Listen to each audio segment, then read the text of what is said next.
दोस्तों, यह कहानी एक भूतिया ट्रेन की है जो देवगिरी से औरंगाबाद जाने वाली है। दोस्तों, इस ट्रेन में अक्सर कोई ना कोई हर रोज गायब हो जाता है। आइए दोस्तों, कहानी को शुरुआत करते हैं। तब तक के लिए हमारे चैनल डार्क नाइट स्टोरी को सब्सक्राइब कीजिए। रात के 11:45 हो चुके थे। आर्यन मुंबई सेंट्रल स्टेशन के प्लेटफॉर्म नंबर 5 पर बेचैनी से अपनी ट्रेन देवगिरी एक्सप्रेस का इंतजार कर रहा था।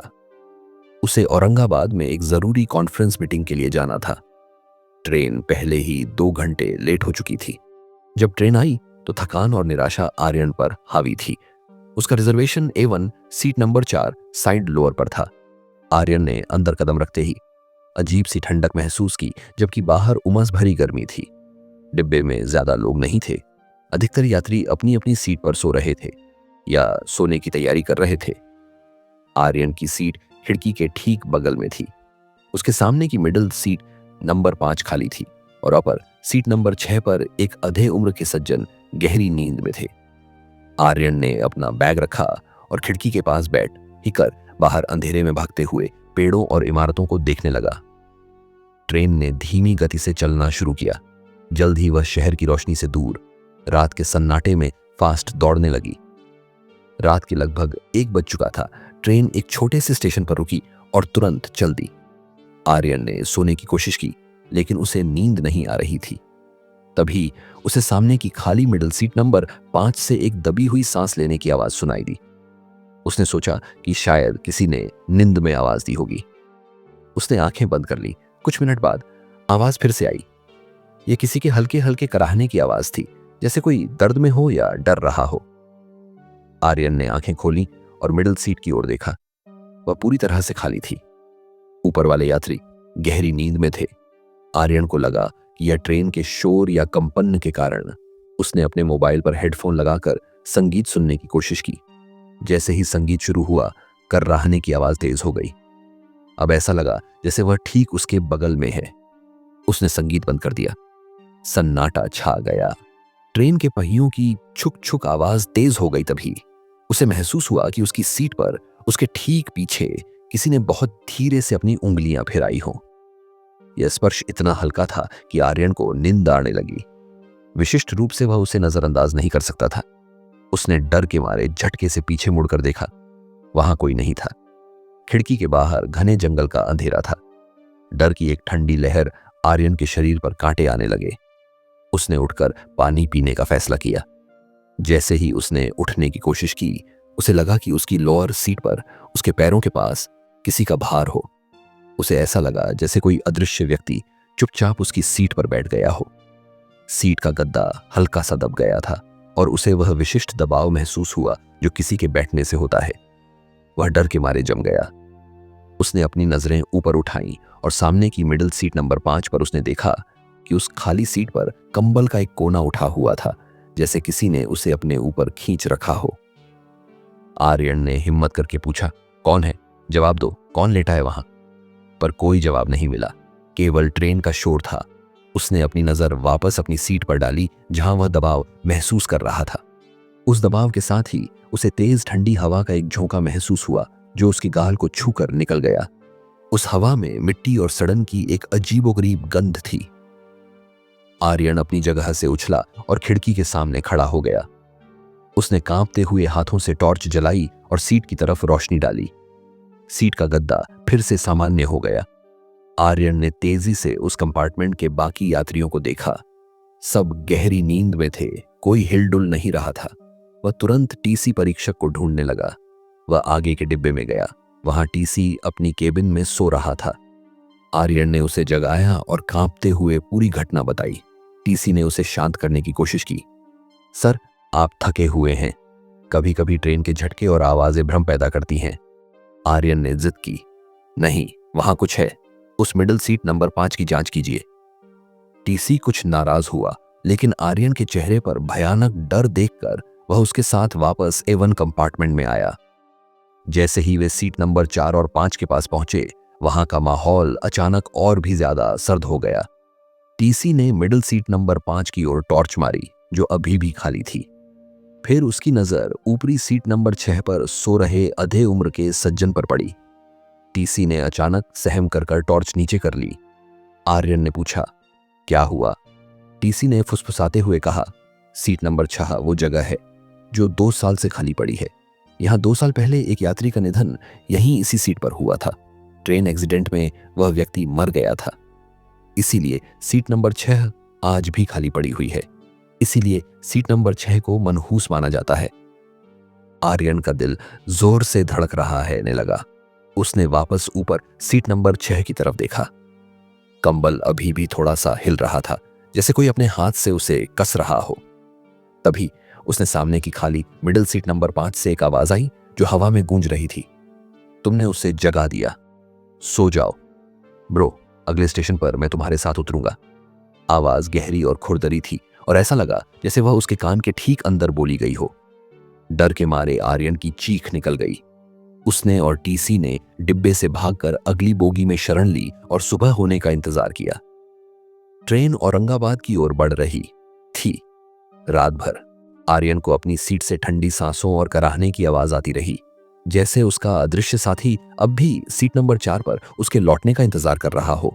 रात के भयानक अनुभव के बाद आर्यन और टीसी परीक्षक, जिनका नाम मनोज था, वो पूरी रात A2 कोच के कोने में जागते रहे।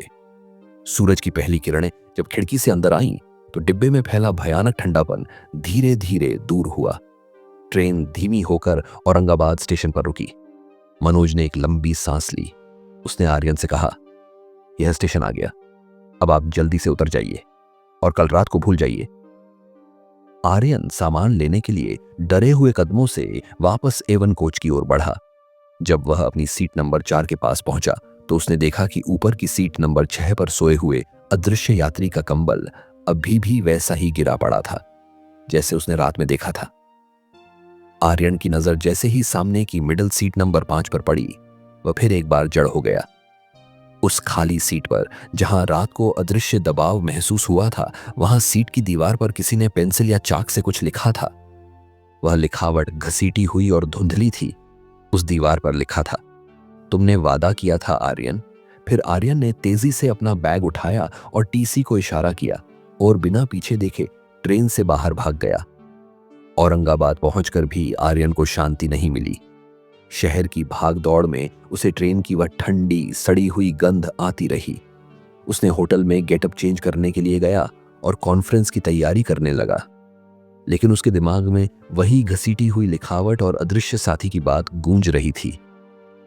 शाम को कॉन्फ्रेंस हॉल में वह एक छोटे से ब्रेक के दौरान चाय के स्टॉल पर आया। तभी उसने पास बैठे 2 स्थानीय लोगों की बातचीत सुनी। पहला व्यक्ति बोला, वह देवगिरी एक्सप्रेस वाली घटना जो 2 साल पहले ट्रेन में उस यात्री की मौत हुई थी, उसके बाद क्या हुआ? दूसरा व्यक्ति बोला, हाँ, वो हर महीने उसी तारीख के आसपास उस A1 डिब्बे से एक और यात्री गायब हो गया, पर पुलिस ने हर बार की तरह फाइल बंद कर देते हैं। वहां पर हमेशा उसी मिडिल सीट नंबर 5 पर एक अजीबोगरीब नोट मिलता है। वो नोट सिर्फ उस यात्री को दिखता है जो अगली रात गायब होने वाला होता है। यह सुनकर आर्यन का माथा चकरा गया। इसका मतलब था कि कल रात का अनुभव सिर्फ शुरुआत थी। आर्यन के दिमाग में सिर्फ वो नोट लिखा आता था। उस पर लिखा था, तुमने वादा किया था, पर आर्यन ने कभी कोई वादा नहीं किया था। उसका दिमाग चकराने लगा। आर्यन घबराकर होटल वापस आया। उसने पुरानी यादों को खंगालना शुरू किया। आर्यन सोचने लगा, मैंने किससे वादा किया होगा?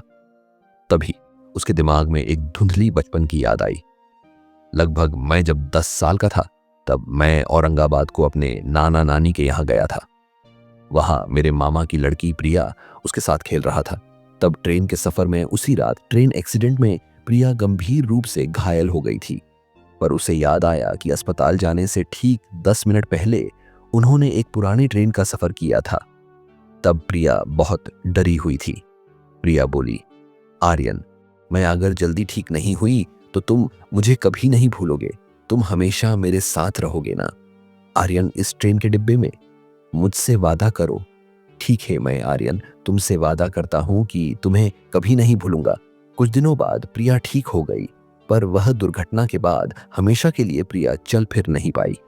इसके बाद आर्यन और प्रिया का संपर्क टूट गया। आर्यन का दिमाग चकराने लगा। प्रिया का उस ट्रेन के हादसे से क्या संबंध था? उस रात देवगिरी एक्सप्रेस की सीट नंबर 6 पर मरा व्यक्ति कौन था? क्यों टीसी ने कहा था वह सीट अब भी खाली पड़ी है? आर्यन ने घबराकर नेट पर खोज करने लगा। उसने 2 साल पहले की उस ट्रेन दुर्घटना की खबर खोजी। हेडलाइन मिली, देवगिरी एक्सप्रेस में एक आदमी की रहस्यमयी मौत हो गई थी। उसी टाइम पर एक और महिला उस एक्सीडेंट का शिकार हुई थी। तब से वह महिला आज भी गायब है और उस महिला का नाम था प्रिया। वह दुर्घटना उसी A1 कोच में उसी तारीख को हुई थी। प्रिया की व्हील चेयर को सीट नंबर 5 के पास रखा गया था। अब सब बात आर्यन को स्पष्ट समझ में आई। प्रिया की आत्मा ट्रेन के उस डिब्बे में फंसी हुई है। वह अपना बचपन का वादा निभाने आई थी। रात के 10 बज चुके थे। आर्यन के फोन पर एक मैसेज आया। यह एक अनजान नंबर से मैसेज था। उसमें लिखा था, A1/5 में इंतजार कर रही हूं। आर्यन, तुमने जो वादा किया था वह आज पूरा होगा। अब मैं कभी तुम्हें छोड़कर कभी नहीं जाऊंगी। यह बात सुनकर आर्यन पूरी तरह हिल गया। आर्यन जान गया, मैं अगर यहां औरंगाबाद में रुका तो कभी सुरक्षित नहीं रहूंगा। प्रिया की आत्मा ने उस ट्रेन को अपना घर बना लिया था। प्रिया मुझे खोजने यहां भी आ सकती है, उसने फैसला किया। वह वापस ट्रेन में जाएगा और इस बार वह उस वादे को तोड़ देगा। आर्यन पूरी तरह टेंशन में आ गया। उसने जानबूझकर उसी देवगिरी एक्सप्रेस में वापस मुंबई के लिए एक टिकट बुक करवाई, लेकिन इस बार उसने सीट A1/5 यानी मिडिल सीट बुक करवाई। रात के 12 बज रहे थे जब आर्यन ने कांपते हुए A1 कोच में कदम रखा। सब कुछ पिछली रात जैसा ठंडा और शांत था। उसने मिडिल सीट नंबर 5 पर बैठते ही महसूस किया कि सीट असामान्य रूप से ठंडी थी। आर्यन ने आंखें बंद करते ही फुसफुसाने की आवाज सुनी। आर्यन बहुत डर गया। फिर आर्यन बोला, प्रिया, मैं जानता हूं तुम यही हो।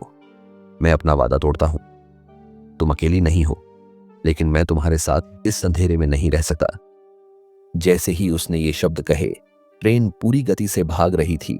ट्रेन के डिब्बे के अंदर की सारी लाइटें धड़ाम से बंद हो गईं। ट्रेन की आवाज तेज हो गई, जैसे वह चीख रही हो। आर्यन को महसूस हुआ उसको किसी ने, अदृश्य ताकत ने दोनों हाथों से उसे कसकर पकड़ लिया। उसके कानों के पास एक भयानक रोती हुई आवाज आई, नहीं आर्यन, तुमने वादा किया था, तुम मुझे फिर से अकेला नहीं छोड़ सकते। तभी ट्रेन भयानक रूप से हिलने लगी, पर एक और चीख सुनाई दी जो आर्यन की नहीं थी। यह चीख ट्रेन में बैठे लोगों की थी। आर्यन को लगा उसे कोई ट्रेन के बाहर खींच रहा है। जैसे ही उसका सिर जमीन से टकराया, उसे अंतिम चीज महसूस हुई। वह थी सड़ी हुई मिट्टी की गंध। उसकी कलाई पर किसी चीज की बेहद मजबूत पकड़ थी। आर्यन डर के मरे भागने लगा। अगले दिन सुबह देवगिरी एक्सप्रेस मुंबई सेंट्रल पहुंची। सफाई कर्मचारियों ने A1 कोच में कदम रखा। उन्होंने वहां मिडिल सीट नंबर A1/5 पर एक खाली चादर को लिपटी हुई देखी। कर्मचारियों को सीट के नीचे एक टूटा हुआ पुराना ट्रेन का खिलौना मिला। उन्होंने सोचा किसी यात्री का होगा, पर वह खिलौना प्रिया का था। पर आर्यन वहां नहीं था। उसका सामान जैसा का वैसा रखा था।